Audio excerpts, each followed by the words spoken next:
ਸਾਬਕਾ ਕੇਂਦਰੀ ਮੰਤਰੀ ਵਿਜੇ ਸਾਂਪਲਾ ਨੇ ਕੀਤੀ ਪ੍ਰੈਸ ਕਾਨਫਰੰਸ।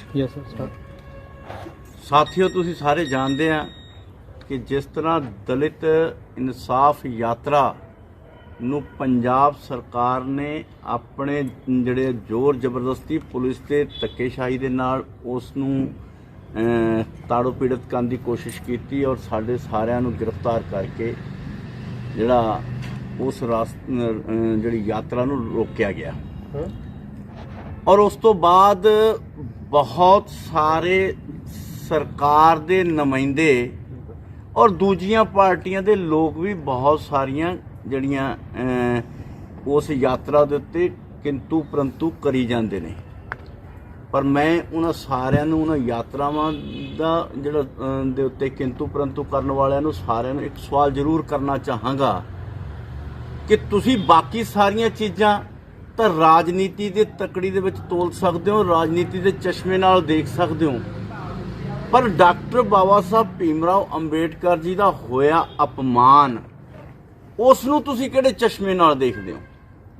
ਰਾਜਨੀਤੀ ਆਪਣੀ ਚੀਜ਼, ਆਪਣੇ ਅਲੱਗ-ਅਲੱਗ ਜਗ੍ਹਾ ਦੇ ਉੱਤੇ ਆ, ਪਰ ਕਿਸੇ ਨੂੰ ਵੀ ਡਾਕਟਰ ਬਾਬਾ ਸਾਹਿਬ ਅੰਬੇਡਕਰ ਜੀ ਦੇ ਸਟੈਚੂ ਦੇ ਉੱਤੇ ਹਾਰ ਨਾ ਪਾਉਣ ਦੇਣਾ ਔਰ ਉਸ ਤੋਂ ਬਾਅਦ ਉਹਦੇ ਹਾਰ ਜਿਹੜਾ ਪਾਇਆ ਗਿਆ ਉਹਨੂੰ ਲਾ ਕੇ ਸਿੱਟਣਾ, ਅਪਮਾਨ ਕਰਨਾ ਔਰ ਪਾਉਣ ਵਾਲੇ ਜਿਹੜੇ ਦਲਿਤ ਸਮਾਜ ਦੇ ਲੋਕ ਸੀ ਉਹਨਾਂ ਦੇ ਨਾਲ ਪਿਟਾਈ ਵੀ ਕਰਨੀ, ਦੂਸਰੇ ਲੋਕਾਂ ਨੂੰ ਵੀ ਕੁੱਟਿਆ।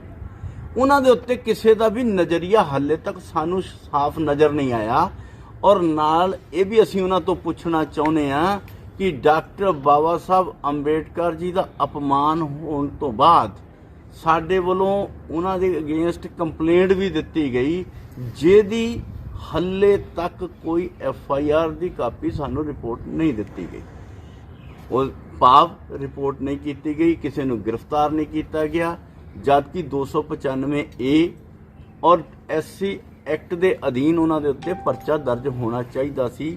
ਮੈਂ ਉਹਨਾਂ ਸਾਰਿਆਂ ਨੂੰ ਵੀ ਸਵਾਲ ਕਰਨਾ ਚਾਹਾਂਗਾ ਜਿਹੜੇ ਉਸ ਯਾਤਰਾ ਨੂੰ ਰੋਕਣ ਲਈ ਤਾਂ ਵਕਾਲਤ ਕਰਦੇ ਨੇ ਔਰ ਰਾਜਨੀਤਿਕ ਬਾਕੀ ਦਲਿਤਾਂ ਦੇ ਉੱਤੇ ਜਿਹੜੇ ਹੋ ਰਹੇ ਅਤਿਆਚਾਰ ਨੂੰ ਰਾਜਨੀਤੀ ਦੇ ਚਸ਼ਮੇ ਨਾਲ ਦੇਖ ਰਹੇ ਨੇ, ਪਰ ਉਹ ਡਾਕਟਰ ਬਾਬਾ ਸਾਹਿਬ ਅੰਬੇਡਕਰ ਜੀ ਦੇ ਹੋਏ ਅਪਮਾਨ ਨੂੰ ਕਿਸ ਨਜ਼ਰੀਏ ਨਾਲ ਦੇਖਦੇ, ਉਹਦੇ ਤੇ ਹਾਲੇ ਤੱਕ ਕਿਸੇ ਵੀ ਐਸੀ ਨਾ ਤਾਂ ਰਾਜਨੀਤਿਕ ਪਾਰਟੀ ਵੱਲੋਂ ਨਾ ਜਿਹੜੀਆਂ ਐਸੀ ਸੰਸਥਾਵਾਂ ਵੱਲੋਂ ਕਿਤੇ ਜਿਹੜੀ ਆ ਅੱਗੇ ਆਣ ਕੇ ਉਹਨਾਂ ਦੇ ਉੱਤੇ ਕਾਰਵਾਈ ਕਰਨ ਦੀ ਗੱਲ ਨਹੀਂ ਕੀਤੀ ਗਈ।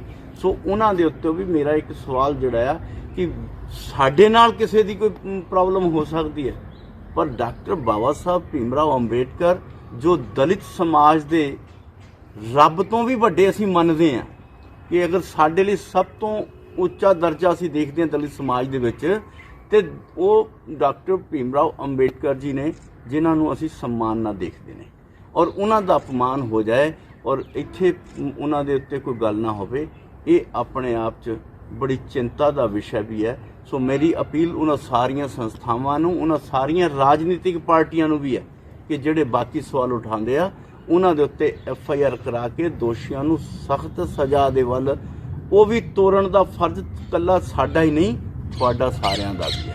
ਸੋ ਇਹ ਜਿੱਥੇ ਅਸੀਂ ਇਹ ਬੇਨਤੀ ਕਰਦੇ ਹਾਂ, ਉੱਥੇ ਮੈਂ ਦੇਖ ਰਿਹਾ ਸੀ ਕਿ ਜਦੋਂ ਯਾਤਰਾ ਸੀ ਕੱਢ ਰਹੇ ਤਾਂ ਬੜੇ ਸਵਾਲ ਉਹਦੇ ਉੱਤੇ ਕਰ ਰਹੇ ਸੀ ਔਰ ਸਾਡੀ ਕਾਰਗੁਜ਼ਾਰੀ ਤੇ ਵੀ ਕਰ ਰਿਹਾ ਸੀ ਔਰ ਆਪਣੀਆਂ ਜਿਹੜੀਆਂ ਸਫਾਈਆਂ ਔਰ ਸਰਕਾਰੀ ਪੱਖ ਤਾਂ ਮੈਂ ਦੇਖ ਰਿਹਾ ਸੀ, ਬੜੇ ਸਬਜ਼ ਬਾਗ ਵੀ ਦਿਖਾ ਰਿਹਾ ਸੀ, ਜਿਹਦੇ 'ਚ ਉਹਨਾਂ ਨੇ ਇੱਕ ਇਹ ਗੱਲ ਕਹੀ ਕਿ ਮਨਮੋਹਨ ਸਿੰਘ ਜੀ ਨੇ ਪੋਸਟ ਮੈਟ੍ਰਿਕ ਸਕਾਲਰਸ਼ਿਪ ਦਿੱਤੀ ਸੀ ਤਾਂ ਅਸੀਂ ਕੋਈ ਏਰੀਅਰ ਨਹੀਂ ਰਹਿਣ ਦਿੱਤਾ। ਮੈਂ ਇੱਥੇ ਕਲੀਅਰ ਕਰ ਦੇਣਾ ਚਾਹਣਾ, 2012 ਦੇ ਵਿੱਚ ਮਨਮੋਹਨ ਸਿੰਘ ਨੇ ਸਕਾਲਰਸ਼ਿਪ ਸਕੀਮ ਬਣਾਈ ਸੀ, ਲਾਗੂ ਕੀਤੀ ਸੀ, ਪਰ ਪੈਸਾ ਇੱਕ ਨਹੀਂ ਸੀ ਦਿੱਤਾ। ਉਹ ਸਾਰਾ ਏਰੀਅਰ ਸਾਡੀ ਸਰਕਾਰ ਨੇ ਆਣ ਕੇ ਹੀ ਦਿੱਤਾ ਸੀ। ਇਹ ਜਿਹੜਾ ਕੋਈ ਕਹਿ ਰਿਹਾ ਕਿ ਮਨਮੋਹਨ ਸਿੰਘ ਜੀ ਨੇ ਕਾਂਗਰਸ ਦੀ UPA ਦੀ ਸਰਕਾਰ 'ਚ ਬਣੀ ਸੀ ਤੇ ਕੋਈ ਏਰੀਆ ਨਹੀਂ ਰਹਿਣ ਦਿੱਤਾ, ਉਹ ਸਿਰਫ ਘੋਸ਼ਣਾ ਕੀਤੀ ਸੀ, ਲਾਗੂ ਕੀਤੀ ਸੀ, ਪਰ ਪੈਸਾ ਇੱਕ ਵੀ ਨਹੀਂ ਸੀ ਦਿੱਤਾ। ਉਹ ਸਾਰੀ ਸਕਾਲਰਸ਼ਿਪ ਦਾ ਪੈਸਾ ਜਿਹੜਾ ਆ ਉਹ ਸਾਡੀ ਸਰਕਾਰ ਜਦੋਂ 2014 'ਚ ਆਈ ਉਹਨਾਂ ਨੇ ਹੀ ਕਲੀਅਰ ਕੀਤਾ। ਔਰ ਇਹ ਵੀ ਕਿਸੇ ਨੇ ਕਿਹਾ, ਮੈਂ ਸੁਣਿਆ ਕਿਸੇ ਕੋਲੋਂ, ਕਿਉਂਕਿ ਬੜੇ ਲੋਕ ਉਹਨਾਂ ਦੀ ਸਰਕਾਰ ਦੀ ਸਫਾਈਆਂ ਦੇਣ 'ਚ ਬੈਠੇ ਨੇ, ਕਿ ਵਿਧਾਨ ਸਭਾ ਦੇ ਵਿੱਚ ਪਾਸ ਕਰ ਦਿੱਤਾ ਗਿਆ, ਜਦਕਿ ਉਹ ਸਕਾਲਰਸ਼ਿਪ ਦਾ ਵਿਸ਼ਾ ਵਿਧਾਨ ਸਭਾ 'ਚ ਨਹੀਂ ਆਇਆ। ਜਿਹੜਾ ਕਹਿ ਰਿਹਾ ਉਹ ਗਲਤ ਕਹਿ ਰਿਹਾ। ਕੈਬਨਿਟ 'ਚ ਜ਼ਰੂਰ ਪਾਸ ਕੀਤਾ, ਪਰ पर वो भी एक ਧੋਖਾ ਜਿਹੜਾ ਦਿੱਤਾ। ਕਿਵੇਂ ਕਿ ਕਿਸਾਨਾਂ ਦਾ ਜਿਹੜਾ ਬਿੱਲ ਜਿਹੜਾ ਤੁਸੀਂ ਦੇਖਿਆ ਵਿਧਾਨ ਸਭਾ ਦਾ ਸੈਸ਼ਨ ਲੱਗਾ, ਜਿਹਦੇ 'ਚੋਂ ਬਿੱਲ ਪਾਸ ਜਿਹੜਾ ਕੀਤਾ ਉਹ ਕਰ ਨਹੀਂ ਸੀ ਸਕਦੇ, ਕਿਉਂਕਿ ਫੈਡਰਲ ਸਿਸਟਮ ਨੂੰ ਅਗਰ ਕਰੋਗੇ ਤਾਂ ਤੋੜਨ ਦੀ ਕੋਸ਼ਿਸ਼ ਕੀਤੀ ਗਈ ਹੈ। ਜਿਹੜਾ ਉਹਨਾਂ ਦੇ ਅੰਦਰ ਸਮਰਥਨ ਕਰਨ ਵਾਲੀ ਆਮ ਆਦਮੀ ਪਾਰਟੀ ਦੇ ਨੇਤਾ ਕੇਜਰੀਵਾਲ ਨੇ ਵੀ ਕਿਹਾ ਕਿ ਇਹ ਕਰ ਹੀ ਨਹੀਂ ਸਕਦੇ, ਗੈਰ ਸੰਵਿਧਾਨਿਕ ਹੈ, ਔਰ ਅਕਾਲੀ ਦਲ ਨੇ ਵੀ ਬਾਹਰ ਆਣ ਕੇ ਕਿਹਾ ਕਿ ਇਹ ਪਾਸ ਹੋ ਨਹੀਂ ਸਕਦਾ। ਭਾਵ ਅੰਦਰ ਫਰੌਡ ਕਰਕੇ ਆਏ, ਬਾਹਰ ਆਣ ਕੇ ਸਫਾਈਆਂ ਦੇਣ ਲੱਗ ਪਏ, ਔਰ ਉੱਥੇ ਜਿਹੜਾ ਇਹ ਕਰ ਨਹੀਂ ਸੀ ਸਕਦੇ ਉਹ ਤਾਂ ਕਰ ਦਿੱਤਾ। ਪਰ ਜਿਹੜਾ ਕੈਬਨਿਟ ਦੇ ਵਿੱਚ ਇਹਨਾਂ ਨੇ ਸਕਾਲਰਸ਼ਿਪ ਦੀ ਗੱਲ ਕਰ ਰਿਹਾ, ਡਾਕਟਰ ਭੀਮ ਰਾਓ ਅੰਬੇਡਕਰ ਜੀ ਦੇ ਨਾਂ ਦੇ ਉੱਤੇ ਸਕਾਲਰਸ਼ਿਪ ਸ਼ੁਰੂ ਕਰਨ ਦੀ ਗੱਲ ਕੀਤੀ ਹੈ, ਫਿਰ ਉਹ ਵਿਧਾਨ ਸਭਾ 'ਚ ਕਿਉਂ ਨਹੀਂ ਪਾਸ ਕੀਤਾ? ਉਹਨੂੰ ਵਿਧਾਨ ਸਭਾ 'ਚ ਕਿਉਂ ਨਹੀਂ ਲੈ ਕੇ ਆਂਦਾ? ਕਿਉਂਕਿ ਉਹਦੇ ਤੇ ਲੋਕਾਂ ਦੇ ਨਾਲ ਸਿਰਫ ਅਖਬਾਰੀ ਜਿਹੜੀਆਂ ਗੱਲਾਂ ਕਰਨੀਆਂ ਸੀ, ਲੋਕਾਂ 'ਚ ਸ਼ੋਰ ਸ਼ਰਾਬਾ ਕਰਨਾ ਸੀ। ਹਕੀਕਤ ਦੇ ਵਿੱਚ ਕੁਝ ਵੀ ਨਹੀਂ ਹੈ, ਔਰ ਕਿਤੇ ਕੋਈ ਨੋਟੀਫਿਕੇਸ਼ਨ ਨਹੀਂ ਹੈ। ਸਕੀਮ ਦੀ ਕੀ ਗਾਈਡਲਾਈਨ ਹੋਣਗੀ ਹਾਲੇ ਤੱਕ ਕਿਸੇ ਨੂੰ ਪਤਾ ਨਹੀਂ ਹੈ। ਮੋਟੇ ਰੂਪ 'ਚ ਜਿਹੜਾ ਦੱਸਿਆ ਗਿਆ ਉਹਦੇ ਤੇ ਵੀ ਬਹੁਤ ਸਾਰੀਆਂ ਜਿਹੜੀਆਂ ਆਸ਼ੰਕਾਵਾਂ ਹੈ ਕਿ ਜਿਹੜਾ ਆ ਪ੍ਰਾਈਵੇਟ ਇੰਸਟੀਟਿਊਸ਼ਨ ਨੂੰ 60% ਦੇਣਗੇ, 40% ਨਹੀਂ ਦੇਣਗੇ। ਕਿਉਂ ਨਹੀਂ ਦੇਣਗੇ ਔਰ ਕੌਣ ਦੇਗਾ, ਇਹ ਕਿਤੇ ਕਲੀਅਰ ਨਹੀਂ ਹੈ। ਸੋ ਅਸੀਂ ਉਹ ਵੀ ਜਿਹੜੀ ਆ ਅਸੀਂ ਦੱਸਣਾ ਚਾਹਾਂਗੇ ਕਿ ਪੰਜਾਬ ਸਰਕਾਰ ਨੇ ਜਿਹੜਾ ਵਿਧਾਨ ਸਭਾ ਦੇ ਵਿੱਚ ਵੀ ਇਹ ਜਿਹੜਾ ਨਾਂ ਲਿਆ ਕੇ ਔਰ ਕੈਬਨਿਟ 'ਚ ਵੀ ਜਿਹੜਾ ਲਿਆਣ ਕੇ ਸਿਰਫ ਇੱਕ ਅਖਬਾਰੀ ਔਰ ਜਿਹੜਾ ਸਿਰਫ ਮੀਡੀਆ ਦੀਆਂ ਸੁਰਖੀਆਂ ਬਟੋਰਨ ਲਈ ਕੀਤਾ। ਹਕੀਕਤ ਦੇ ਵਿੱਚ ਕਦੀ ਵੀ ਕਾਂਗਰਸ ਪਾਰਟੀ ਨੇ ਕਦੀ ਵੀ ਦਲਿਤਾਂ ਦੇ ਲਈ ਜਿਹੜਾ ਕੋਈ ਵੀ ਅੱਛਾ ਕੰਮ ਕਰਨ ਦੀ ਕੋਸ਼ਿਸ਼ ਨਹੀਂ ਕੀਤੀ। ਜਿੰਨੇ ਵੀ ਕੰਮ ਕੀਤੇ, ਜੇ ਮੈਂ ਅੱਜ ਗਿਣਾਣੇ ਚਾਹਾਂ ਤੇ ਡਾਕਟਰ ਬਾਬਾ ਸਾਹਿਬ ਭੀਮ ਰਾਓ ਅੰਬੇਡਕਰ ਜੀ ਦਾ ਕਾਂਗਰਸ ਨੇ ਪਾਰਲੀਮੈਂਟ ਦੇ ਸੈਂਟਰ ਹਾਲ ਦੇ ਵਿੱਚ ਜਿਹੜਾ ਚਿੱਤਰ ਲੱਗਣਾ ਸੀ, ਫੋਟੋ ਲੱਗਣੀ ਸੀ ਵੱਡੀ, ਬਾਕੀਆਂ ਦੀ ਜਿੱਥੇ ਲੱਗੀ ਸੀ ਉਹ ਲੱਗਣ ਨਹੀਂ ਸੀ ਦਿੱਤੀ। ਔਰ ਜਦੋਂ ਉਹਨਾਂ ਦੀ ਸਰਕਾਰ ਬਦਲੀ, ਜਿਸ ਸਰਕਾਰ 'ਚ ਵੀਪੀ ਸਿੰਘ ਦੀ ਸਰਕਾਰ 'ਚ ਜਿੱਥੇ ਅਸੀਂ ਬੀਜੇਪੀ ਵੀ ਉਹਦੇ ਨਾਲ ਸਮਰਥਨ ਸੀ, ਉਸ ਵੇਲੇ ਉਹਦਾ ਚਿੱਤਰ ਲੱਗਾ। ਔਰ ਉਸ ਵੇਲੇ ਡਾਕਟਰ ਵੀਪੀ ਸਿੰਘ ਦੀ ਸਰਕਾਰ ਦੇ ਵਿੱਚ ਹੀ ਉਹਨਾਂ ਨੂੰ ਡਾਕਟਰ ਅੰਬੇਡਕਰ ਜੀ ਨੂੰ ਭਾਰਤ ਰਤਨ ਦਾ ਦਰਜਾ ਦਿੱਤਾ। ਔਰ ਬਾਰ-ਬਾਰ ਕਹਿਣ ਦੇ ਤੇ ਵੀ ਕਾਂਗਰਸ ਨੇ ਡਾਕਟਰ ਅੰਬੇਡਕਰ ਜੀ ਨੂੰ ਭਾਰਤ ਰਤਨ ਦਾ ਦਰਜਾ ਨਹੀਂ ਦਿੱਤਾ ਔਰ ਉਹਨਾਂ ਦੀ ਫੋਟੋ ਲੱਗਣ ਦਾ ਵਿਰੋਧ ਕੀਤਾ। ਇਕੱਲਾ ਲੱਗਣ ਨਹੀਂ ਦਿੱਤਾ, ਵਿਰੋਧ ਵੀ ਕੀਤਾ ਕਿ ਇੱਥੇ ਇਹ ਨਹੀਂ ਲੱਗਣੀ ਚਾਹੀਦੀ। ਔਰ ਅੱਜ ਉਹ ਡਾਕਟਰ ਬਾਬਾ ਸਾਹਿਬ ਅੰਬੇਡਕਰ ਜੀ ਦੇ ਨਾਂ ਦੇ ਉੱਤੇ ਜਿਹੜੀ ਸਕਾਲਰਸ਼ਿਪ ਸ਼ੁਰੂ ਕਰਕੇ ਦੱਸਣਾ ਚਾਹੁੰਦੇ ਨੇ, ਦਲਿਤਾਂ ਦੇ ਹਿਤਾਸ਼ੀ ਬਣਨਾ ਚਾਹੁੰਦੇ ਨੇ। ਤੇ ਤੁਹਾਨੂੰ ਇਹ ਵੀ ਦੱਸਦੇ ਹਾਂ, ਇਤਿਹਾਸ ਗਵਾਹ ਆ ਕਿ ਡਾਕਟਰ ਅੰਬੇਡਕਰ ਜੀ ਦੇ ਖਿਲਾਫ ਜਿਹੜਾ ਖੜਾ ਕੀਤਾ ਸੀ, ਹੋਣਾ ਤਾਂ ਉਹ ਚਾਹੀਦਾ ਸੀ ਕਿ ਡਾਕਟਰ ਅੰਬੇਡਕਰ ਜੀ ਨਿਰਵਿਰੋਧ ਜਾਂਦੇ ਪਾਰਲੀਮੈਂਟ ਦੇ ਵਿੱਚ, ਪਰ ਡਾਕਟਰ ਅੰਬੇਡਕਰ ਜੀ ਨੂੰ ਇਹਨਾਂ ਨੇ ਹਰਾਇਆ, ਕਾਂਗਰਸ ਨੇ ਹੀ ਹਰਾਇਆ ਸੀ ਔਰ ਉਹਨੂੰ ਬੁਰੀ ਤਰ੍ਹਾਂ ਹਰਾਇਆ ਸੀ। ਤੁਸੀਂ ਦੇਖਦੇ ਹੋ ਕਿਸ ਤਰ੍ਹਾਂ ਉਹਨਾਂ ਦੇ ਜੀਵਨ 'ਚ ਤਾੜੋ ਪੀੜਤ ਕੀਤਾ ਗਿਆ, ਉਹਨਾਂ ਦੇ ਜੀਵਨ ਦੇ ਵਿੱਚ ਕਿਸ ਤਰ੍ਹਾਂ ਉਹਨਾਂ ਨੂੰ ਤੰਗ ਕੀਤਾ ਗਿਆ, ਅਤਿਆਚਾਰ ਵੀ ਕੀਤੇ ਗਏ। ਸਾਰੀ ਘਟਨਾਵਾਂ ਜਿਹੜੀਆਂ ਇਤਿਹਾਸ ਦੇ ਵਿੱਚ ਨੇ। ਤੀਸਰਾ ਇੱਕ ਮੈਂ ਦੇਖ ਰਿਹਾ ਸੀ ਕਿ ਕਿਸੇ ਨੇ ਸਵਾਲ ਵੀ ਉਹਨਾਂ ਨੇ ਚੁੱਕਿਆ ਸੀ ਕਿ ਜੀ ਉਹ ਜੇ ਉਹਨਾਂ ਨੂੰ ਸ਼ੰਕਾ ਆ ਕਿ ਉਹਨਾਂ ਨੇ ਕਿਹਾ ਕਿ ਕਲੀਨ ਚਿੱਟ ਦੇਤੀ, ਜਿਹੜੀ ਕਲੀਨ ਚਿੱਟ ਕਿਹਨੇ ਦਿੱਤੀ? ਆਪੇ ਹੀ, ਆਪ ਹੀ ਜਾਂਚ ਰੱਖੀ, ਆਪ ਹੀ ਦੋਸ਼ੀ ਆ। ਜਿਹੜੀ ਅਗਰ ਜਾਂਚ ਕਰਾਉਣੀ ਆ ਤਾਂ CBI ਤੋਂ ਕਰਾਈ ਜਾਵੇ, ਜਾਂਚ ਕਰਾਉਣੀ ਆ ਤਾਂ ਹਾਈ ਕੋਰਟ ਦੇ ਜੱਜ ਤੋਂ ਕਰਾਈ ਜਾਵੇ। ਜੇ ਉਹ ਕਹਿੰਦੇ ਆ ਕਿ ਕਲੀਨ ਚਿੱਟ ਦਿੱਤੀ, ਦੁੱਧ ਦੇ ਧੋਤੇ, ਇੰਨੇ ਸਾਫ਼ ਸੁਥਰੇ ਦੁੱਧ ਦੇ ਧੋਤੇ ਨੇ, ਤੇ ਫਿਰ ਮਾਨਯੋਗ ਹਾਈ ਕੋਰਟ ਦੇ ਜੱਜ ਦੇ ਕੋਲੋਂ ਜਿਹੜੀ ਜਾਂਚ ਕਰਾਉਣ 'ਚ ਕੀ ਇਤਰਾਜ਼ ਆ, ਇਹ ਵੀ ਦੱਸਣ ਸਾਨੂੰ। ਜਦੋਂ ਹੈ ਹੀ ਸਾਫ਼ ਸੁਥਰੇ ਨੇ ਤੇ ਫਿਰ ਜਾਂਚ ਕਰਵਾ ਲੈਣ। CBI ਤੋਂ ਨਹੀਂ ਕਰਾਉਣੀ, CBI ਤੇ ਕਹਿ ਦਿਓਗੇ ਨਹੀਂ ਜੀ ਇਹ ਤਾਂ ਕੇਂਦਰ ਸਰਕਾਰ ਦੇ ਪ੍ਰੈਸ਼ਰ ਥੱਲੇ ਰਹਿੰਦੀ ਆ, ਤਾਂ ਹਾਈ ਕੋਰਟ ਦੇ ਕਿਸੇ ਵੀ ਮਾਨਯੋਗ ਜੱਜ ਨੂੰ ਕਹਿ ਕੇ ਉਹਦੀ ਜਾਂਚ ਕਰਵਾ ਲੈਣੀ ਚਾਹੀਦੀ ਆ। ਔਰ ਜਿਹੜਾ ਉਹਨਾਂ ਨੇ ਕੇਂਦਰ ਦੀਆਂ ਏਜੰਸੀਆਂ ਦੀ ਗੱਲ ਕੀਤੀ ਆ, ਕੇਂਦਰ ਦੀ ਏਜੰਸੀ ਦੇ ਜਿਹੜੇ ਸਾਡੇ ਡਿਪਾਰਟਮੈਂਟ ਨੇ ਜਿਹੜੀ 3 ਮੈਂਬਰੀ ਕਮੇਟੀ ਬਣਾਈ ਸੀ, ਉਹ 3 ਮੈਂਬਰੀ ਕਮੇਟੀ ਪੰਜਾਬ 'ਚ ਆਈ ਹੈ, 3 ਵਾਰ ਆਈ ਹੈ। ਤਿੰਨੋਂ ਵਾਰੀ ਇੱਥੇ ਦੇ ਅਫੀਸਰਾਂ ਨੇ ਉਹਨਾਂ ਨਾਲ ਸਹਿਯੋਗ ਨਹੀਂ ਕੀਤਾ ਔਰ 3 ਵਾਰਾਂ ਤੋਂ ਬਾਅਦ ਕੇਂਦਰੀ ਮੰਤਰੀ ਨੇ ਇਹਨਾਂ ਨੂੰ ਚਿੱਠੀ ਲਿਖੀ ਹੈ ਔਰ ਚਿੱਠੀ ਲਿਖ ਕੇ ਕਿਹਾ ਹੈ ਕਿ ਸਾਨੂੰ ਉਹਦੀ ਸਹੀ ਜਾਣਕਾਰੀ ਦਿੱਤੀ ਜਾਵੇ, ਜਿਹੜੀ ਹੱਲੇ ਤੱਕ ਵੀ ਪੰਜਾਬ ਸਰਕਾਰ ਨੇ ਉਹਨਾਂ ਨੂੰ ਉਪਲਬਧ ਨਹੀਂ ਕਰਾਈ। ਭਾਵ ਮਨ 'ਚ ਹੱਲੇ ਵੀ ਖੋਟ ਹੈ। ਸੋ ਤੀਸਰਾ ਜਿਹੜਾ ਸੀ, ਮੈਂ ਏਰੀਅਰ ਦੀ ਗੱਲ ਕਰ ਹੀ ਚੁੱਕਾ ਕਿ ਏਰੀਅਰ ਉਹਨਾਂ ਦੇ ਜਿਹੜੇ ਸਮੇਂ ਦਾ ਅਸੀਂ ਕਲੀਅਰ ਆਣ ਕੇ ਕੀਤਾ। ਔਰ ਜਿਹੜੀ ਆ ਕਹਿ ਰਹੇ ਕਿ ਵਿੱਚ ਕਹਿ ਰਹੇ ਕਿ ਕੇਂਦਰ ਸਰਕਾਰ ਨੇ ਸਕਾਲਰਸ਼ਿਪ ਜਿਹੜੀ ਆ ਬੰਦ ਕਰਤੀ। ਅਗਰ ਕੋਈ ਕਿਸੇ ਕੋਲ ਐਸੀ ਚਿੱਠੀ ਹੈ ਤਾਂ ਮੈਂ ਮੀਡੀਆ ਖੁੱਲੀ ਚੈਲੰਜ ਕਰਦਾ ਕਿ ਉਹਨਾਂ ਨੂੰ ਆਣ ਕੇ ਦਿਖਾਲਣ ਔਰ ਲੋਕਾਂ ਨੂੰ ਦੱਸਣ ਕਿ ਆਹ ਕੇਂਦਰ ਦੀ ਚਿੱਠੀ ਆਈ ਹੈ ਔਰ ਉਹਦੇ 'ਚ ਕਿਹਾ ਕਿ ਅਸੀਂ ਸਕਾਲਰਸ਼ਿਪ ਬੰਦ ਕਰਤੀ। ਕਿਤੇ ਵੀ ਸਕਾਲਰਸ਼ਿਪ ਸਕੀਮ ਬੰਦ ਨਹੀਂ ਹੋਈ। ਜਿਹੜਾ ਕਹਿ ਰਿਹਾ, ਚਾਹੇ ਉਹ ਕੈਪਟਨ ਅਮਰਿੰਦਰ ਸਿੰਘ ਮੁੱਖ ਮੰਤਰੀ ਕਹਿ ਰਿਹਾ ਤੇ ਝੂਠ ਬੋਲ ਕੇ ਲੋਕਾਂ ਨੂੰ ਗੁੰਮਰਾਹ ਕਰ ਰਿਹਾ, ਉਹ ਝੂਠਾ ਹੈ। ਉਹ ਨਹੀਂ ਤੇ ਚਿੱਠੀ ਜਿਹੜੀ ਉਹ ਸਾਹਮਣੇ ਜਿੱਥੇ ਜਿਸ ਸਕੀਮ 'ਚ ਉਹਨੂੰ ਬੰਦ ਕੀਤੀ ਦਿੱਤੀ ਦਿਖਾ ਦੇਵੇ। ਹਾਂ, ਇਹ ਜ਼ਰੂਰ ਹੈ ਕਿ ਜਿਹੜੀ ਸਕੀਮ ਬਣਾਈ ਗਈ ਸੀ ਮਨਮੋਹਨ ਸਿੰਘ ਨੇ, ਉਹਨਾਂ ਨੇ ਕਿਹਾ ਸੀ ਕਿ ਜਿਹੜੀ ਸਕੀਮ ਦੇ ਤਹਿਤ ਜਿਨ੍ਹਾਂ ਦੇ ਉੱਤੇ ਬਾਕੀ ਸਾਰੇ ਸਕੀਮ ਕੋਈ ਵੀ ਬਣਦੀ ਇੱਕ ਸੂਬੇ ਨੂੰ ਲੈ ਕੇ ਨਹੀਂ ਬਣਦੀ, ਪੂਰੇ ਦੇਸ਼ 'ਚ ਬਣਦੀ ਆ। ਔਰ ਜੇ ਸਕੀਮ ਕਹਿੰਦੇ ਬੰਦ ਹੈ ਤੇ ਪੰਜਾਬ 'ਚ ਨਹੀਂ ਬੰਦ ਹੋ ਸਕਦੀ, ਪੂਰੇ ਦੇਸ਼ 'ਚ ਚੱਲਦੀ ਹੈ ਤੇ ਇਕੱਲੇ ਪੰਜਾਬ 'ਚ ਕਿੱਦਾਂ ਬੰਦ ਹੋ ਗਈ?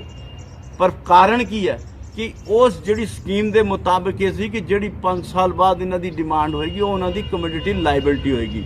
ਭਾਵ 5 ਸਾਲ ਬਾਅਦ ਜਿੰਨੀ ਪੰਜਾਬ ਦੀ ਡਿਮਾਂਡ ਆ ਜਾਏਗੀ ਬੱਚਿਆਂ ਦੀ, ਉਹ ਪੰਜਾਬ ਕੋਈ ਵੀ ਇਕੱਲਾ ਪੰਜਾਬ ਨਹੀਂ, ਸੂਬਾ ਸਰਕਾਰਾਂ ਜਿਹੜੀਆਂ ਅਵੇਲ ਕਰਨਗੀਆਂ ਉਸ ਤੋਂ ਵੱਧ ਵਾਲੀ ਜਿਹੜੀ ਆ ਉਹ ਕੇਂਦਰ ਸਰਕਾਰ ਦੇਗੀ। ਪੂਰੇ ਦੇਸ਼ 'ਚ ਇਹ ਸਕੀਮ ਬੜੀ ਸੋਹਣੀ ਚੱਲ ਰਹੀ ਹੈ, ਕਿਤੇ ਕੋਈ ਸਮੱਸਿਆ ਨਹੀਂ। ਨਾਲ ਦੇ ਸੂਬਿਆਂ ਦੇ ਵਿੱਚ ਵੀ ਚੱਲ ਰਹੀ ਹੈ। ਰਾਜਸਥਾਨ ਜਿੱਥੇ ਕਾਂਗਰਸ ਦੀ ਗਵਰਨਮੈਂਟ ਹੈ ਉੱਥੇ ਵੀ ਚੱਲ ਰਹੀ ਹੈ। ਛੱਤੀਸਗੜ੍ਹ ਜਿੱਥੇ ਕਾਂਗਰਸ ਦੀ ਸਰਕਾਰ ਹੈ ਉੱਥੇ ਵੀ ਚੱਲ ਰਹੀ ਹੈ। ਫਿਰ ਇਸ ਇਕੱਲੇ ਇਸ ਪੰਜਾਬ ਨੂੰ ਸਮੱਸਿਆ ਕਿਉਂ?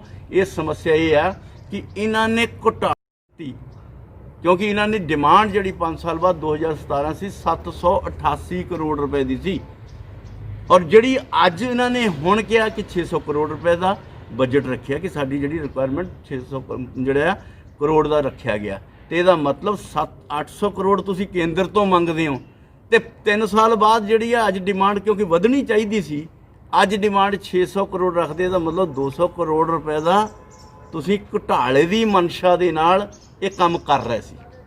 ਔਰ ਕੇਂਦਰ ਕੋਲੋਂ ਤੁਸੀਂ ਮੰਗਦੇ ਹੋ 600 ਕਰੋੜ 800 ਕਰੋੜ ਰੁਪਈਆ, ਆਪ ਬਜਟ ਬਣਾਉਣੇ ਆ 600 ਕਰੋੜ ਰੁਪਏ। ਔਰ ਉਹਦੇ 'ਚ ਵੀ ਅਗਰ ਸ਼ੰਕਾਵਾਂ ਜਿਹੜੀਆਂ ਕਰ ਦਿੱਤੀਆਂ ਕਿ 40% ਜਿਹੜਾ ਆ ਉਹ ਇੰਸਟੀਟਿਊਸ਼ਨ ਦੇਵੇ ਜਾਂ ਕੌਣ ਦੇਗਾ, ਇਹ ਕਲੀਅਰ ਨਹੀਂ। ਔਰ ਜਿਹੜੀ ਹੈ 60% ਉਹ ਦੇਣਗੇ। ਔਰ ਇਹ ਸਕੀਮ ਲਾਗੂ ਕਦੋਂ ਹੋਏਗੀ? ਕਿਉਂਕਿ ਜਿੰਨਾ ਚਿਰ ਨੋਟੀਫਿਕੇਸ਼ਨ ਨਹੀਂ ਹੋ ਰਿਹਾ ਉਨਾ ਚਿਰ ਕਿਤੇ ਨਹੀਂ ਹੋਇਆ। ਪਰ ਜਿਹੜਾ ਉਹਨਾਂ ਨੇ ਪ੍ਰੈਸ ਨੋਟ ਜਾਰੀ ਕੀਤਾ ਸੀ ਉਹਦੇ 'ਚ ਇਹ ਕਿਹਾ ਸੀ ਕਿ 21 ਔਰ 22 ਦੇ ਵਿੱਚ ਇਹ ਲਾਗੂ ਹੋਏਗੀ। ਭਾਵ 21-22 ਦਾ ਪੇਮੈਂਟ ਉਹਨੂੰ 22-23 ਦੇ ਵਿੱਚ ਜਾ ਕੇ ਕਰਨੀ ਪੈਗੀ ਔਰ 22 ਮਾਰਚ ਦੇ ਵਿੱਚ ਇਹ ਸਰਕਾਰ ਦਾ ਇੱਥੋਂ ਚੱਲਦੀ ਹੋ ਜਾਣੀ ਹੈ ਤੇ ਆਉਣ ਵਾਲੀ ਸਰਕਾਰ ਜਿਹੜੀ ਆ ਉਹ ਨਜਿੱਠੇਗੀ ਕੀ ਕਰਨਾ ਕੀ ਨਹੀਂ ਕਰਨਾ। ਦੂਸਰੇ ਪਾਸੇ ਉਹ ਕਹਿ ਰਹੇ ਕਿ ਸਾਡੇ ਕੋਲ ਫੰਡ ਬੜੇ ਅਸੀਂ ਅਰੇਂਜ ਕਰ ਲਏ। ਉਹ ਭਾਈ ਜਿਹੜੇ ਸਾਡੇ ਕੇਂਦਰ ਤੋਂ ਆਇਓ ਫੰਡ ਹਲੇ 350 ਕਰੋੜ ਰੁਪਇਆ ਅੱਜ ਵੀ ਇਹਨਾਂ ਦੇ ਬੈਂਕਾਂ 'ਚ ਪਿਆ, ਵਿਆਜ ਖਾ ਰਹੀ ਹੈ ਸਰਕਾਰ। ਔਰ ਅੱਜ ਵੀ ਜਿਹੜਾ ਆ ਉਹ 350 ਕਰੋੜ ਰੁਪਈਆ ਕਿਉਂ ਨਹੀਂ ਵੰਡਿਆ ਜਾ ਰਿਹਾ? ਜੇ ਤੁਹਾਡੇ ਕੋਲ ਇੰਨੇ ਵੱਧ ਫੰਡ ਹੋ ਗਏ, ਪਹਿਲਾਂ ਜਿਹੜੇ ਕੇਂਦਰ ਦੇ ਫੰਡ ਦਿੱਤੇ ਆ ਉਹਨਾਂ ਨੂੰ ਤਾਂ ਡਿਸਟ੍ਰੀਬਿਊਸ਼ਨ ਕਰੋ। ਉਹ ਜਿਹੜੇ ਸਕੂਲ ਕਾਲਜ ਕਹਿ ਰਹੇ ਕਿ ਅਸੀਂ 80 ਬੱਚਿਆਂ ਨੂੰ ਜਿਹੜਾ ਐਡਮਿਸ਼ਨ ਨਹੀਂ ਦੇਣੀ ਤਾਂ ਕਿ ਉਹ ਬੱਚੇ ਜਿਹੜੇ ਆ ਉੱਥੇ ਐਡਮਿਸ਼ਨ ਦੇ ਲੈ ਸਕਣ, ਔਰ ਜਿਨ੍ਹਾਂ ਦੇ ਸਰਟੀਫਿਕੇਟ ਨਹੀਂ ਦੇ ਰਹੇ ਕਾਲਜ ਤੇ ਯੂਨੀਵਰਸਿਟੀਆਂ, ਉਹ ਜਦੋਂ ਉਹਨਾਂ ਨੂੰ ਪੈਸੇ ਮਿਲ ਜਾਣਗੇ ਤੇ ਉਹ ਨੈਚੁਰਲੀ ਕਿ ਉਹਨਾਂ ਦੇ ਸਰਟੀਫਿਕੇਟ ਵੀ ਦੇਣਗੇ। ਸੋ ਭਵਿੱਖ ਜਿਹੜਾ ਆ ਅੱਜ ਕਾਂਗਰਸ ਔਰ ਅੱਜ ਇਹ ਕਹਿ ਦਈਏ ਤੇ ਕੈਪਟਨ ਜਿਹੜੀ ਅਮਰਿੰਦਰ ਸਿੰਘ ਦੀ ਕਾਂਗਰਸ ਦੀ ਸਰਕਾਰ ਜਿਹੜੀ ਆ ਉਹ ਅੱਜ ਅਨੁਸੂਚਿਤ ਜਾਤੀ ਦੇ ਗਰੀਬ ਬੱਚਿਆਂ ਨਾਲ ਖਿਲਵਾੜ ਕਰ ਰਹੀ ਹੈ। ਸੋ ਅੱਜ ਬਹੁਤ ਸਾਰੇ ਨੇ ਕਲੀਨ ਚਿੱਟ ਤਾਂ ਤੁਸੀਂ ਦੇਖ ਲਈ, ਪਰ ਮੈਂ 1-2 ਲੀਡਰਾਂ ਦੀ ਉਹਨਾਂ ਦੀ ਪ੍ਰੈਸ ਕਾਨਫਰੰਸ ਵੀ ਦੇਖ ਲਿਆ ਸੀ ਔਰ ਉਹ ਕਹਿ ਰਿਹਾ ਕਿ ਹਾਂ 2-4 ਕਾਲਜ ਹੈਗੇ ਆ ਜਿਹੜੇ ਬੋਗਸ ਹੈ। ਇਹਦਾ ਮਤਲਬ ਰਿਪੋਰਟ ਸੱਚੀ ਸੀ, ਤੁਸੀਂ ਕਲੀਨ ਚਿੱਟ ਕਿੱਦਾਂ ਦੇ ਦਿੱਤੀ ਬਈ? ਇੱਕ ਪਾਸੇ ਕਹਿੰਦੇ ਕਿ ਬੋਗਸ ਜਿਹੜੇ ਆ ਕਾਲਜਾਂ ਨੂੰ ਪੇਮੈਂਟ ਹੋ ਗਈ ਤੇ ਦੂਜੇ ਪਾਸੇ ਤੁਸੀਂ ਕਹਿੰਦੇ ਕਲੀਨ ਚਿੱਟ ਦੇ ਦਿੱਤੀ। ਇਹਦਾ ਕੀ ਮਤਲਬ ਹੈ? ਆਪ ਤੁਸੀਂ ਮੰਨਦੇ ਹੋ ਕਿ ਤੁਸੀਂ ਦੋਸ਼ੀ ਹੋ, ਆਪ ਮੰਨਦੇ ਹੋ ਕਿ ਸਰਕਾਰ ਦੋਸ਼ੀ ਹੈ, ਉਹਨਾਂ ਦੇ ਨੁਮਾਇੰਦੇ ਮੰਨਦੇ, ਸਰਕਾਰ 'ਚ ਬੈਠੇ ਵਾਲੇ ਨੁਮਾਇੰਦੇ ਜਿਹੜੇ ਆ ਉਹ ਮੰਨਦੇ ਆ ਔਰ ਪੜ੍ਹੇ ਲਿਖੇ ਲੋਕ ਮੰਨਦੇ, ਔਰ ਫਿਰ ਕਹਿ ਰਹੇ ਕਿ ਜਿਹੜਾ ਆ ਉਹਨਾਂ ਨੂੰ ਤਾਂ ਕਲੀਨ ਚਿੱਟ ਦੇ ਦਿੱਤੀ ਔਰ ਆਪ ਹੀ ਕਹਿ ਰਿਹਾ ਕਿ ਹਾਂ 2-4 ਕਾਲਜ ਤਾਂ ਬੋਗਸ ਹੈਗੇ ਆ। ਇਹਦਾ ਮਤਲਬ ਦੋਸ਼ੀਆਂ ਦੇ ਨਾਲ ਖੜੇ ਹੋ ਕੇ ਤੁਸੀਂ ਉਸ ਕਰਪਸ਼ਨ ਨੂੰ ਲੁਕਾਉਣ ਦੀ ਕੋਸ਼ਿਸ਼ ਕੀਤੀ ਜਾ ਰਹੀ ਹੈ ਔਰ ਅਨੁਸੂਚਿਤ ਜਾਤੀਆਂ ਦੇ ਬੱਚਿਆਂ ਦਾ ਭਵਿੱਖ ਜਿਹੜਾ ਆ ਉਹ ਖਰਾਬ ਕਰਨ ਦੀ ਗੱਲ ਕੀਤੀ ਜਾ ਰਹੀ ਹੈ। ਇੱਕ ਵਿਸ਼ੇ ਵੀ ਆਇਆ ਸੀ, ਕਿਸੇ ਨੇ ਸਵਾਲ ਕੀਤਾ ਸੀ ਕਿਸੇ ਦਲਿਤ ਇੰਸਟੀਚਿਊਸ਼ਨ ਦੇ ਸੰਸਥਾ ਦੇ ਲੋਕਾਂ ਨੇ ਕਿ ਭਈ ਕੇਂਦਰ ਤੋਂ ਜਿਹੜਾ 90 ਕਰੋੜ ਰੁਪਇਆ ਪੋਰਟਲ ਬਣਾਉਣ ਦੇ ਲਈ ਆਇਆ ਔਰ ਹੱਲੇ ਤੱਕ ਪੋਰਟਲ ਨਹੀਂ ਬਣਾਇਆ। ਉਹ ਸਕੀਮ ਸੀ ਕਿ DBT ਸਕੀਮ ਨੂੰ ਲਾਗੂ ਕਰਨ ਲਈ, ਤਾਂ ਕਿ ਉਸ ਪੋਰਟਲ ਦੇ ਅੰਦਰ ਬੱਚੇ ਆਪਣੀ ਉਹ ਜਿਹੜੀ ਐਂਟਰੀ ਕਰਨਗੇ ਔਰ ਜਿਹੜਾ ਕੇਂਦਰ ਤੋਂ ਪੈਸਾ ਆਏਗਾ ਪੋਸਟ ਮੈਟ੍ਰਿਕ ਸਕਾਲਰਸ਼ਿਪ ਦਾ, ਜੋ ਵੀ ਪੈਸੇ ਦਾ ਡਿਸਟ੍ਰੀਬਿਊਸ਼ਨ ਹੋਏਗਾ ਉਹ ਸਿੱਧਾ ਅਕਾਊਂਟ 'ਚ DBT ਡਾਇਰੈਕਟ ਬੈਨੀਫਿਟ ਟ੍ਰਾਂਸਫਰ ਹੋਏਗਾ। ਔਰ ਤੁਸੀਂ ਦੇਖਦੇ ਆ ਕਿ ਇਹਨਾਂ ਨੇ ਉਹ ਤਾਂ ਪੋਰਟਲ ਹਲੇ ਬਣਾਇਆ ਨਹੀਂ, ਵਿੱਚ ਕਹਿੰਦੇ ਪੋਰਟਲ ਬਣਿਆ ਉਹ ਵੀ ਦੂਸਰੇ ਸੂਬੇ ਦਾ ਕਿਸੇ ਦਾ ਲੈ ਕੇ ਹਲੇ ਇਸਤੇਮਾਲ ਕਰ ਰਹੇ ਨੇ, ਆਪਣਾ ਨਹੀਂ ਬਣਾਇਆ। ਔਰ ਜੇ ਅਗਰ ਉਹ ਬਣਿਆ ਹੁੰਦਾ ਤਾਂ ਫਿਰ ਮੈਨੂੰ ਇਹ ਦੱਸੋ ਕਿ ਵੀ ਚੈੱਕ ਰਾਹੀਂ ਵੀ ਪੇਮੈਂਟ ਕਿਉਂ ਦਿੱਤੀ? ਜੇ ਉਹਨਾਂ ਦੇ ਨਾਂ ਵੀ ਬਣਿਆ ਹੁੰਦਾ ਤਾਂ ਇੰਸਟੀਚਿਊਸ਼ਨ ਨੂੰ RTGS ਕਰ ਸਕਦੇ ਸੀ, ਪਰ ਉਹ ਵੀ ਨਹੀਂ ਕੀਤੀ, ਬੈਂਕ ਤੋਂ ਸਿੱਧੇ ਟ੍ਰਾਂਸਫਰ ਨਹੀਂ ਕੀਤੀ, ਚੈੱਕਾਂ ਰਾਹੀਂ ਪੇਮੈਂਟ ਕੀਤੀ ਗਈ ਤਾਂ ਕਿ ਉਹ ਆਪਣਾ ਹਲਵਾ ਮੰਡਾ ਯਾਨੀ ਆਪਣੀ ਕਰਪਸ਼ਨ ਕਰ ਸਕਣ। ਉਹਦੇ 'ਚੋਂ ਸਿੱਧਾ ਸਾਫ਼ ਨਜ਼ਰ ਆਉਂਦਾ। ਔਰ ਇਹ ਕਲੀਨ ਚਿੱਟ ਦੇ ਕੇ ਬੈਠੇ ਆ। ਜੇ ਇੰਨੇ ਦੁੱਧ ਦੇ ਤੋਤੇ ਨੇ ਤਾਂ ਸਾਡੀ ਬੇਨਤੀ ਹੈ, ਅਸੀਂ ਫੇਰ ਕਹਿੰਦੇ ਆ ਕਿ ਇੱਕ ਤਾਂ ਜਿਹਨਾਂ ਨੇ ਡਾਕਟਰ ਬਾਬਾ ਸਾਹਿਬ ਅੰਬੇਡਕਰ ਜੀ ਦਾ ਅਪਮਾਨ ਕੀਤਾ, ਉਹਨਾਂ ਦੇ ਖਿਲਾਫ ਜਿਹੜੇ ਸਾਡੇ ਦਲਿਤ ਸਮਾਜ ਦੇ ਲੋਕਾਂ ਦੇ ਉੱਤੇ ਉਹਨਾਂ ਦੇ ਜਿਹੜੇ ਦਿਲਾਂ ਦੇ ਉੱਤੇ ਜ਼ਖਮ ਕਰਦੇ, ਉਹਨਾਂ ਦੇ ਹਿਰਦੇ ਬਲੁੰਦਰੇ ਨੇ, ਉਹਨਾਂ ਦੇ ਉੱਤੇ ਜਿਹੜੇ ਕਰਨ ਵਾਲਿਆਂ ਦੇ ਉੱਤੇ ਸਖਤ ਕਾਰਵਾਈ ਕਰਕੇ 295A ਦਾ ਪਰਚਾ ਔਰ ਜਿਹੜਾ ਆ SC ਐਕਟ ਦਾ ਪਰਚਾ, ਔਰ ਤੀਸਰਾ ਜਿਹੜਾ ਇਹ ਦੋਸ਼ੀਆਂ ਜਿਹੜਾ ਘੁਟਾਲਾ ਹੋਇਆ ਐਸਸੀਆਂ ਦੇ ਸਕਾਲਰਸ਼ਿਪ 'ਚ, ਉਹਦੀ ਜਾਂਚ ਜਿਹੜੀ ਆ ਉਹ ਹਾਈ ਕੋਰਟ ਦੇ ਮਾਨਯੋਗ ਜੱਜ ਜਾਂ CBI ਤੋਂ ਕਰਾਉਣੀ ਚਾਹੀਦੀ ਹੈ, ਸਾਡੀ ਮੰਗ ਹੈ। ਔਰ ਨਾਲ ਜਿਨ੍ਹਾਂ ਦਲਿਤਾਂ ਦੇ ਉੱਤੇ ਅਤਿਆਚਾਰ ਹੋਏ, ਅੱਜ ਉਹਨਾਂ ਦੇ ਉੱਤੇ ਜਿਹੜਾ ਪ੍ਰੈਸ਼ਰ ਪਾ ਕੇ ਸਰਕਾਰ ਦਬਾਉਣ ਦੀ ਕੋਸ਼ਿਸ਼ ਕਰ ਰਹੀ ਆ, ਇਮਾਨਦਾਰ ਆ। ਤਾਂ ਮੈਂ ਉਹਨਾਂ ਸਾਰੇ ਜਿਹੜੇ ਸਰਕਾਰ ਦੇ ਵਿੱਚ, ਚਾਹੇ ਉਹ ਮੰਤਰੀ ਨੇ, ਚਾਹੇ MLA ਨੇ, ਚਾਹੇ ਉਹਨਾਂ ਦੇ ਪ੍ਰਮੁੱਖ ਲੀਡਰ ਨੇ, ਮੈਂ ਉਹਨਾਂ ਸਾਰਿਆਂ ਨੂੰ ਅਪੀਲ ਕਰਦਾ ਕਿ ਉਸ ਨੂੰ ਵੀ ਰਾਜਨੀਤੀ ਦੀ ਦਲਦਲ ਤੋਂ ਉੱਪਰ ਉੱਠ ਕੇ ਦਲਿਤਾਂ ਦੇ ਇਨਸਾਫ ਲਈ ਅੱਗੇ ਆਉਣ ਔਰ ਉਹਨਾਂ ਨੂੰ ਇਨਸਾਫ ਦਿਵਾਉਣ, ਔਰ ਸਰਕਾਰ ਨੂੰ ਕਹਾਂਗੇ ਕਿ ਉਹਦੇ 'ਤੇ ਸਖਤ ਕਾਰਵਾਈ ਕਰੇ।